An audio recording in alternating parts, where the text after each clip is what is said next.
£6 billion a year. That's how much it's going to cost us to look after people on the asylum seeker backlog. That's the new figure that's been revealed today. These are people considered illegal immigrants under the Illegal Migration Act. Now, the fatal flaw in the Illegal Migration Act is that it relies on us being able to deport people back to their own country or send them to Rwanda for processing. And despite a democratically elected government passing a democratic act of parliament in a country where the overwhelming majority of people want us to deport illegal immigrants, they still can't do it. £6 billion a year. That's money that could solve homelessness, really. Instead, we are spending it adding to the housing crisis by having to find places for people who've just arrived in this country. £6 billion a year could go to our NHS. Instead, we're being swamped at local GP surgeries with newcomers.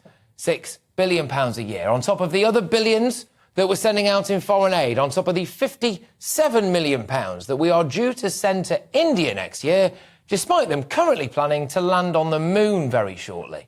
On top of the 500 million quid that we've given to the French, on top of weapons to Ukraine, etc., etc. When are British people going to be the priority in all of this? We are being taxed to the hilt, bumped into higher tax brackets left, right and centre to pay for policies that many of us don't agree with in the shape of net zero, or to pay off policies that we didn't agree with, like lockdowns. Are we really too afraid of the backlash from Europhiles who don't like Britain anyway, or foreign countries that aren't Britain anyway, to get out of the ECHR and start deporting people more easily? The price that the government would pay for that would be some backlash.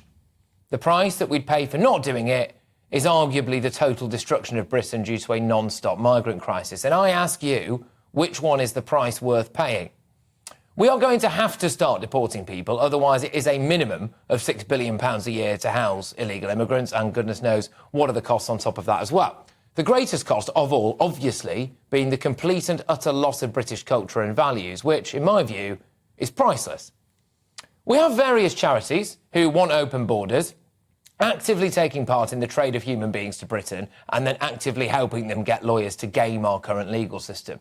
They know that if they clog up the asylum system too much, eventually we will just give up and offer an amnesty and have open borders, which is what they want.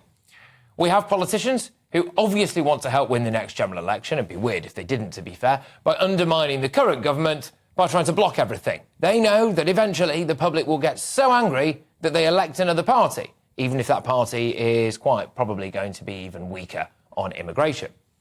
We can't process asylum claims, not just because of the number of them, but because we're not really allowed to, apparently, even ask fake asylum seekers who have already lied to authorities probing questions that may upset them. It does not matter what act the government passes. If we can't deport people, then we can't stop the illegal migrant crisis. And it's British taxpayers who suffer. I think that it is perfectly reasonable for the British public, British citizens, British taxpayers to start shouting this question rather loudly. When are Brits going to be prioritised in their own country?